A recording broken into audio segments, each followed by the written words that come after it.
You think of like the governing system and compare it with any other workplace. I mean, this is the nature of what happens after a general election, but nonetheless, these so-called special advisors who work for senior ministers and have often been working for them for a long time in opposition suddenly turn up in these government departments. The government departments don't know who they are, what their kind of backstory is, their CV, their kind of wider employability. But from day one, they're on the payroll. So how much do you pay them? And what happened here is a lot of them were put in a kind of holding pattern, kind of pay salary. Emergency ban. Yes, which often was lower than what they were earning in opposition. So you've strove for months, for years to this moment that you would regard as magical because you're suddenly in government, and then you get a pay cut. And then you don't quite know when it's going to change.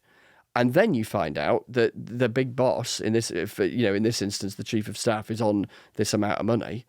And you think, flipping out. And so that just gives you some sense of how all this has come out. One quick thing I should say, and you were touched on this, Alex, there are loads of people in government who really respect and like Sue Gray, who are angered and upset that this has become public and that I've reported it, that fear that stuff like this puts off people going into public life because they might have their names splashed around and talked about by people like me. But it's my job to bring you kind of a sense of what's going on in government, as imperfect as that often is, because I never know as much as I'd like. It's also about, that sense of it distracting from the business of government that you mentioned earlier. And, there were a party just about to go into their conference, and what they're going to want to be talking about is their policy platform and the things they want to enact and the economy, and we're looking to a budget. And what they don't want to be doing is dealing with this, which is another reason why I think he's going to want to get a grip of this. Yeah, and back to your point from a minute ago, Alex, that, a new government, like anyone, when you've got a new job, or it's the same for individual new MPs at the moment, at the exact moment you're keen to make the greatest impression is when you are perhaps collectively least qualified to know how to make the machine work, and people are trying to settle in. And yes, there are, there's one thing hearing about someone's job title, but what are they actually going to do? Effectively, the organogram is still being drawn, and yes, kind of fought over a bit. What is an organogram? What the government's organogram? What is an organogram? Oh, what is an organogram? Have you not, honestly, do you not know? I don't know what an organogram is. Is that right? It's a bit you have a very flat management structure in broadcasting. It's a dictatorship, isn't it? It's like a diagram that shows like who reports to who and like what's the structure of the organisation. Like organisation. Organisational gram. Okay. Yeah. It's a good, between the two of us, if we'd had a, glow up organogram, I mean, we'd have been just Well, it takes clueless. me back to early episodes of Brexit Cast, like 1,497 episodes ago, when I got leaked the organogram of the new department for exiting the EU, and I was like, Christmas has come early. That is quite a leak. That is quite a leak. Being on a train. Finding out Sue Gray's pay, You've been on a train. Mavis, look what he's got. He's got the organogram. couldn't interest many people. And it went in the folder. Doris, put the joint back on the oven. Adam Fleming's got the organogram of the EU Bellerimont. Doris! Now, look, I interrupted the more serious point you're making. Sorry. Which is that defenders of Sue Gray say there's only one Sue Gray. The seniority, the experience, the extraordinary governmental experience she's had to put at the centre of a new government makes a lot of sense. I just wonder what Sue Gray's future is, because when this has happened to advisors before, that they've had so much attention and rumours and briefing against them, they've not been lifelong civil servants who quite late in their career have decided to go on the other side of the fence and be a bit more political. They've been people like Alistair Campbell, political to his fingertips, Dominic Cummings, what was his name under Cameron?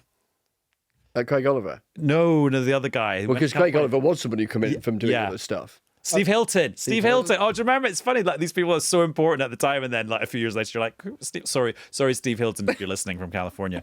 But I just wonder, she's had a very different journey to this point from them. They were like kind of political bruisery types, and I don't mean that in a gendered way. I just mean that she's had a very different. Yeah, and she might. They might have been happy with this rough and tumble. She might not be. I don't know her. So yeah, I heard a critique of the journalistic podcast types.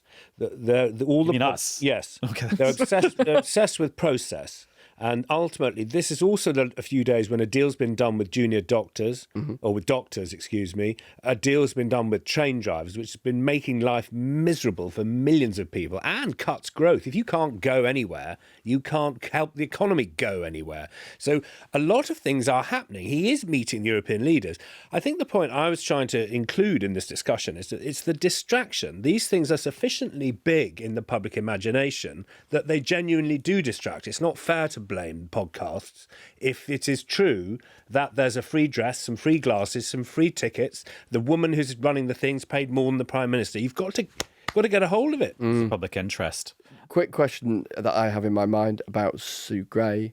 Does she turn up at the Labour Party conference? And if she does, how prominent is she? Well, I'd never even been looking at that question. Why should she go? Granted, it's not a question a bit like the organogram that is going to be gripping the nation necessarily. But why? It's my job to try and work out. Why should she go? Why should a chief of staff go to the Labour conference? Well, it's a good question. I mean, she was there last year, and which I was surprised about. I mean, maybe naively, because at the time she'd been hired as a chief of staff with a particular function around preparing Labour, potentially at that point, for government, given her vast experience working within government. But there she was. On the trip that I did to Washington, she was on the plane. She was in the room when the Prime Minister met the President. Did you? She was in Rome. Exactly. So now you might think, well, she's the chief of staff. I mean, fair enough. But I've been quite struck at how willing, certainly in, say, that Washington case, I don't know how it was in Rome, but she appeared, when we journalists briefly get invited into the White House before being kicked out about 30 seconds later to get some pictures at the top of the meeting, you have the two delegations either side. I think either leader had 7 people with them. And she was there. So in a public situation in front of the cameras, there was a photo that I think the Mail Online has of Joe Biden sort of patting her on the shoulder. So I'm not saying any of that's wrong, but it is a choice in that kind of role about the extent to which you are going to be a public figure. And she, I think, sits, particularly because of the backstory of Partygate and all of that kind of made her a public figure almost kind of by circumstance, about how much she leans into that thing where she chooses to be in public. Newscast from the BBC.